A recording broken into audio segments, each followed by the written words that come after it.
Hello friends, आज मैं आपके साथ करूंगा मैक्रो इकोनॉमिक्स का एक और टॉपिक जिसका नाम है लाइफ साइकिल हाइपोथेसिस। अब ये लाइफ साइकिल हाइपोथेसिस क्या है और ये लॉन्ग क्वेश्चन में कैसे अटेम्प्ट करना है, मैंने हूबहू ऐसे ही लिखा हुआ है, बस आपको पॉज कर करके आपने साथ साथ कॉपी में लिखना बहुत ज़रूरी है। ठीक है, चलिए शुरू करते हैं।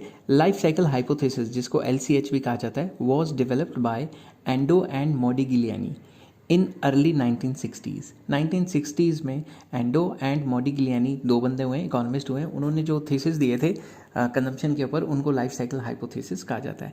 Like Friedman's permanent income hypothesis, life cycle hypothesis to reject the Keynesian consumption function that current consumption is a function of current income.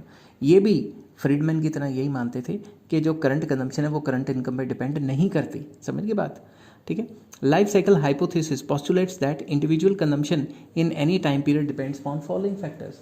वो ये कहते थे किसी भी इंसान की कंजम्पशन फॉलोइंग फैक्टर्स पे डिपेंड करती है। कौन कौन से? Number A, resources available to an individual, एक इंडिविजुअल के पास कितने रिसोर्सेज हैं। Rate of return on his capital, जो भी उसकी पूंजी है, सरमाया है या फिर कैपिटल है, उस पर उसको कितने रिटर्न्स मिल रहे हैं, उस पर भी उसकी कंजम्पशन डिपेंड करेगी। और तीसरा, एज क्या है उसकी। ठीक है, अब ये थ्योरी को आगे एक्सप्लेन करने की कोशिश करूंगा। The resources available to an individual includes his existing net wealth and present value of all his current and future labour incomes.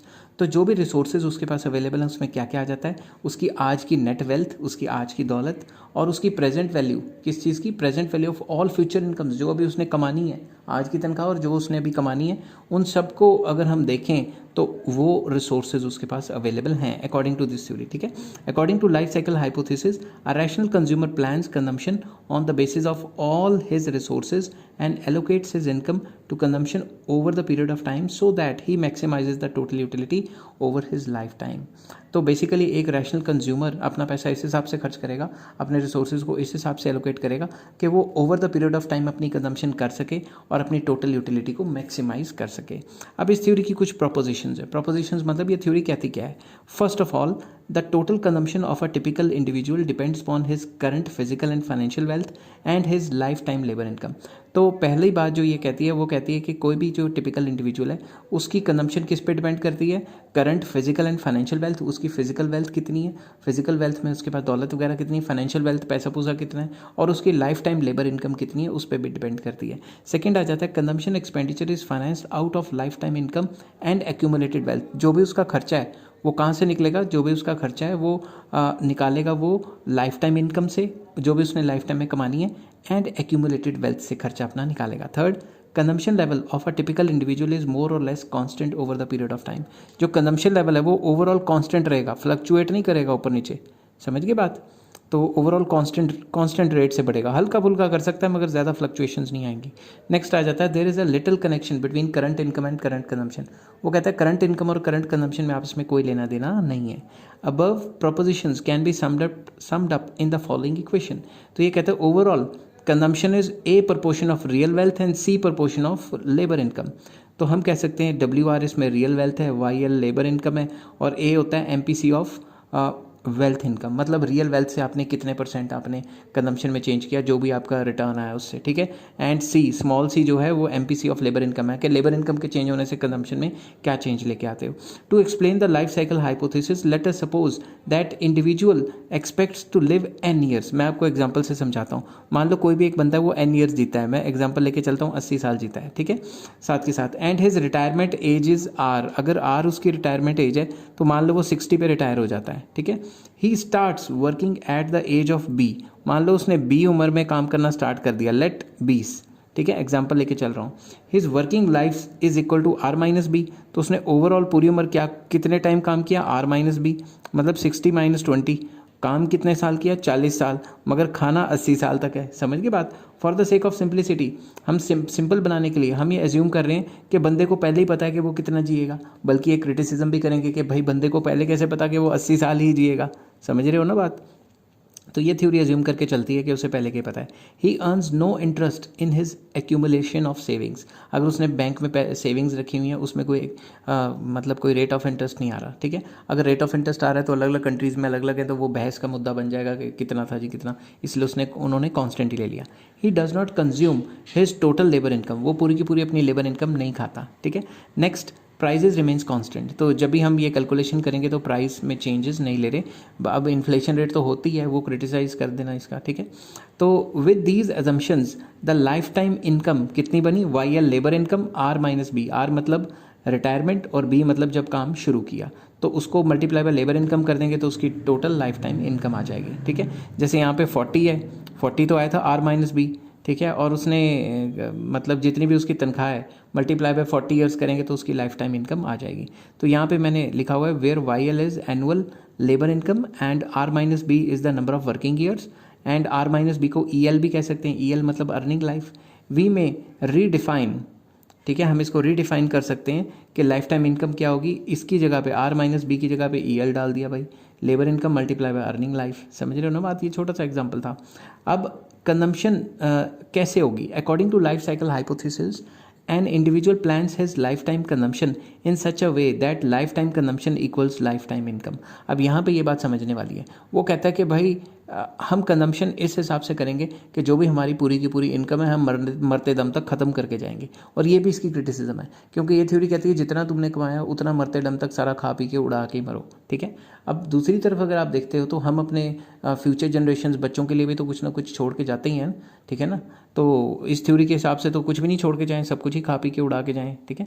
Hair lifetime income means R minus lifetime working life means R minus B given the individual's expected life, अगर उसे पहले पता है उसने N years जीना है, and his planned constant consumption जो भी उसे पता है।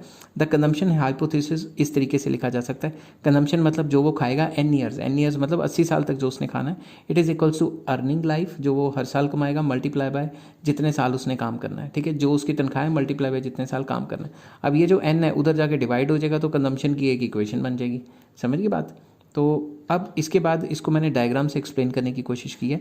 It means that a fraction of labour income is consumed annually and rest is saved and accumulated. मतलब सारी की सारी कंजम्पशन पे नहीं उड़ा देता, वो कुछ ना कुछ खाता है, कुछ परसेंटेज खाता है, बाकी वो सेव करके रख लेता है ताकि फ्यूचर के लिए वो उसके काम आ सके। अब मैंने एक एग्जांपल दिया है, यहाँ पे मैंने लिख दिया ईयर्स, यहाँ पे income, consumption, savings, wealth etcetera etcetera. 20 साल से काम करना शुरू किया, 65 साल तक काम किया, 65 साल पे मतलब 65 ईयर्स में उसने रिटायरमेंट ले ली। तो 65 ईयर्स तक उसने मान लो इतनी सेविंग्स कर ली, 65 ईयर्स के बाद उसकी कोई इनकम तो है नहीं। अब यही सेविंग्स वो यहाँ पे डिसेविंग कर लेगा और 80 ईयर्स का मर जाएगा, ठीक है ना। थोड़ा रूड लग रहा होगा मगर ये थ्योरी ऐसी है, अब क्या बताऊँ आपको। तो कुछ बुक्स में ये डायग्राम है, ठीक है, कुछ बुक्स में ये वाला डायग्राम है। जैसे मान लो 15 साल से 25 साल तक उसने कमाना तो शुरू कर दिया था 15 साल में, मगर उसकी कंजम्पशन ज़्यादा थी, ठीक है, और ये जो इनकम थी वो कम थी। तो 25 साल से पहले पहले ये जो पोर्शन है जो मैंने शेड किया, ये क्या है, डिससेविंग।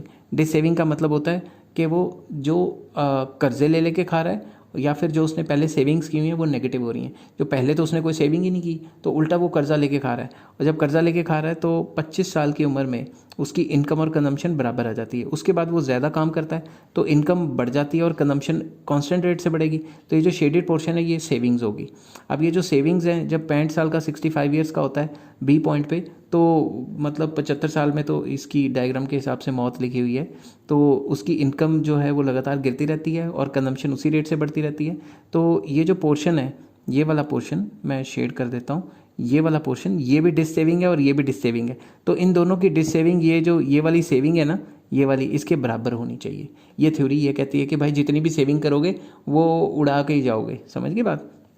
अब इस थ्योरी की क्रिटिसिज्म पहले क्या, life cycle hypothesis assumes that individual has definite vision of his future income. मतलब उसे पहले क्या पता है कि उसने कितना कमाना है। अब ये तो काफ़ी अनरियलिस्टिक हो गया ना, उसे एंटायर प्रोफाइल के बारे में पता है कि मेरी फ्यूचर में इनकम कितनी होगी, ऐसा तो नहीं हो सकता। Second, life cycle hypothesis assumes that vision of spending units has a degree of certainty.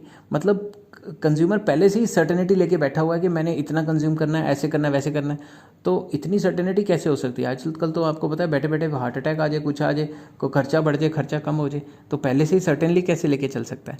Life cycle hypothesis assumes that each individual has all information he needs. तो हर एक जो इंडिविजुअल है उसके पास जितनी भी इन्फॉर्मेशन चाहिए वो सारी है। वो फाइन कैलकुलेशंस करके बैठा होगा और प्लान बनाएगा कि अगर ऐसा होगा तो मैं वैसा करूँगा, फलां फलां। आपको पता है इतनी ज़्यादा तो कैलकुलेशन कोई करता नहीं।